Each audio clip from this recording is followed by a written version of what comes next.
Assalamualaikum warahmatullahi wabarakatuh.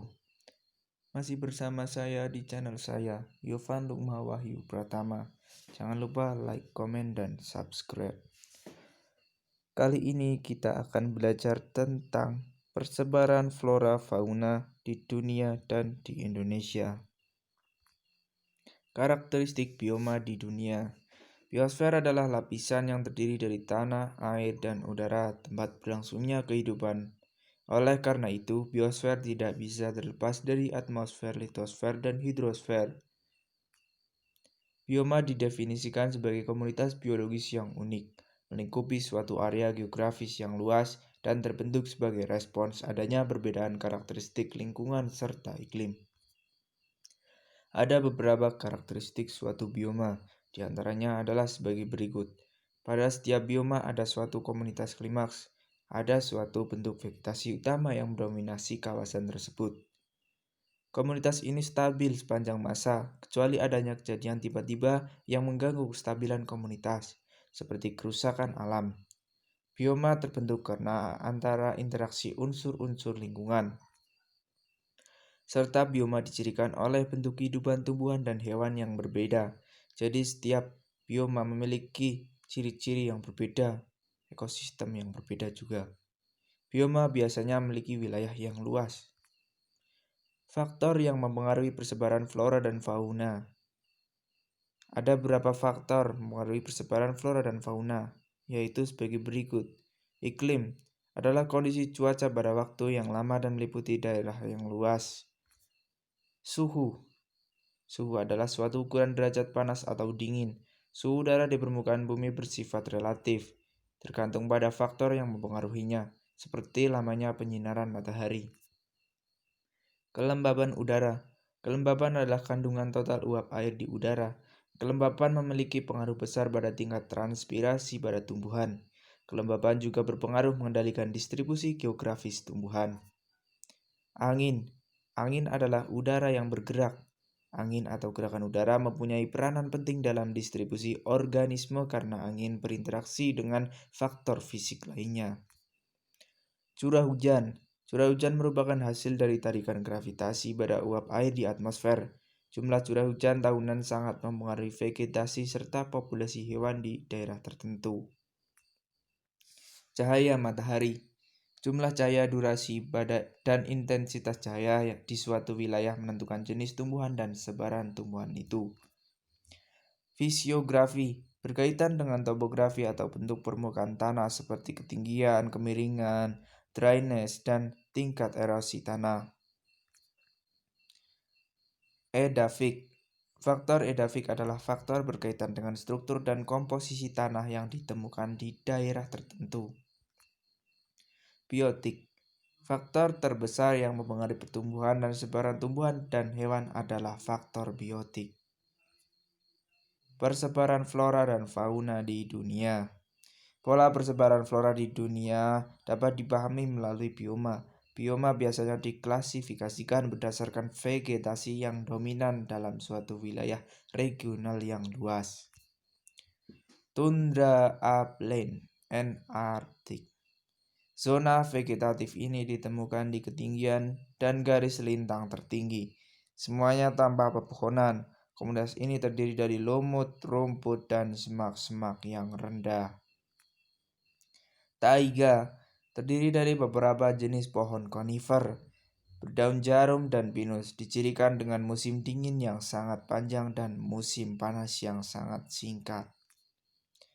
Hutan gugur beriklim sedang ditemukan di wilayah pesisir yang memiliki iklim sejuk dan curah hujan sedang, seperti di Eropa Barat, Cina Timur Laut, Korea Selatan, Jepang, Chili Selatan, dan Selandia Baru.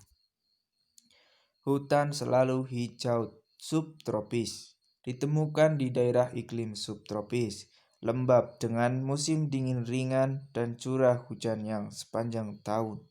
Pohon berdaun jarum dan pohon berdaun lebar. Padang rumput beriklim sedang hanya ditumbuhi oleh rerumputan karena memiliki musim hujan yang singkat.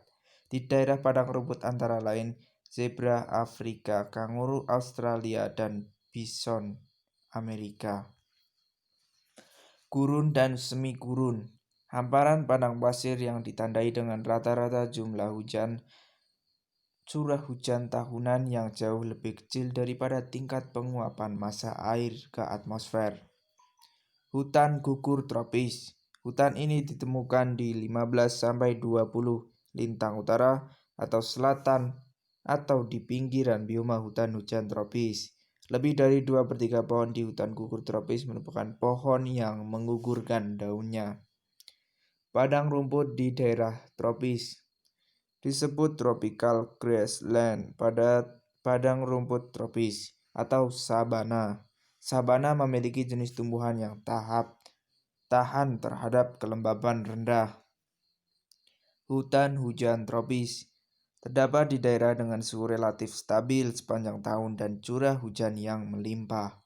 Hutan hujan tropis antara lain terdapat di Indonesia, Australia sebagian utara, Papua bagian timur, Afrika Tengah, dan Amerika Tengah. Village memberikan tata nama yang mengidentifikasi 6 zona yang masih berlaku sampai sekarang ini. Zona biogeografi ini didasari pola persebaran makhluk hidup yang berada di darat.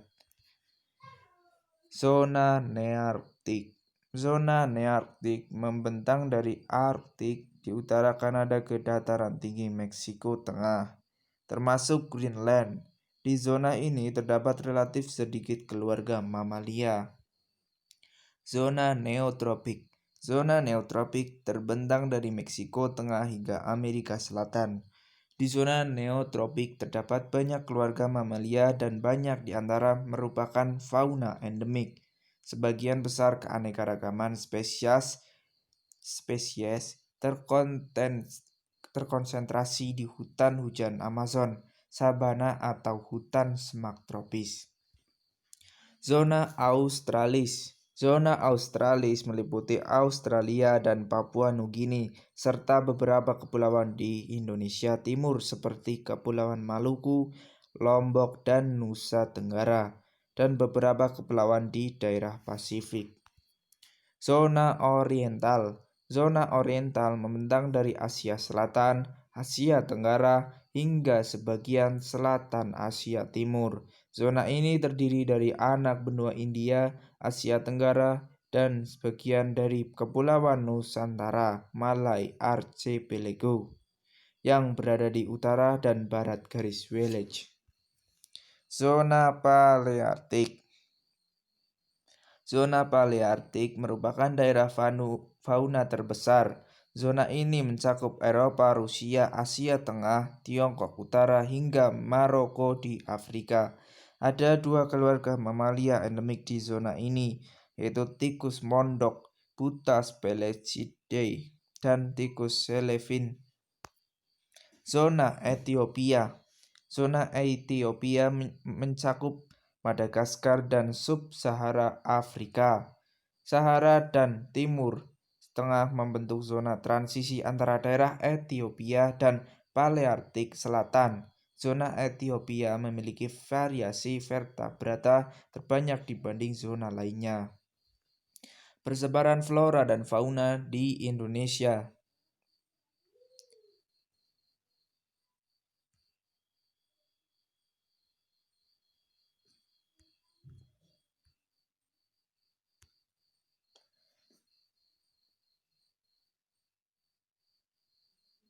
Pada bagian kiri garis Village yaitu fauna oriental. Pada bagian kanan adalah fauna Australian.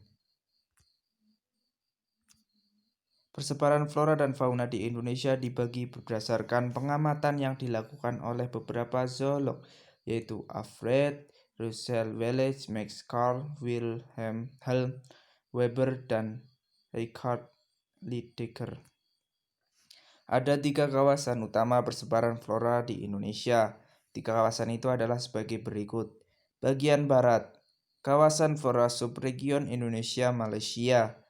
Bagian tengah Kepulauan Wallacea, Sulawesi, Nusa Tenggara Timur, dan Maluku. Bagian timur subregion Australia.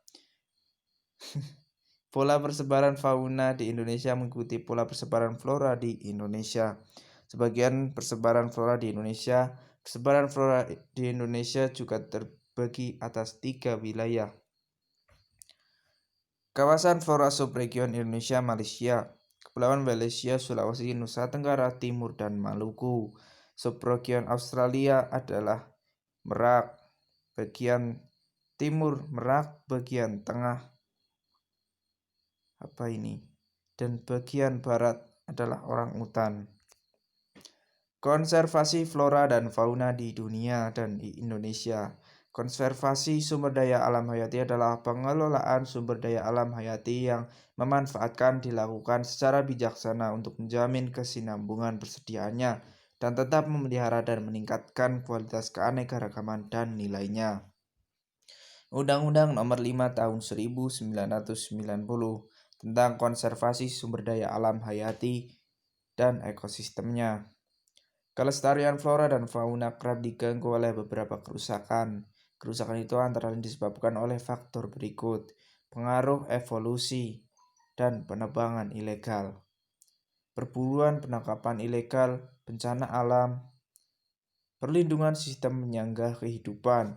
Konservasi sumber daya alam hayati dan ekosistemnya dilakukan melalui kegiatan berikut: pengawetan keanekaragaman jenis tumbuhan dan satwa beserta ekosistemnya, pemanfaatan secara lestari sumber daya alam hayati dan ekosistemnya, konservasi flora dan fauna di Indonesia, di dunia, seperti di Huanglong, Tiongkok, dan Taman Nasional Yosemite, Amerika Serikat.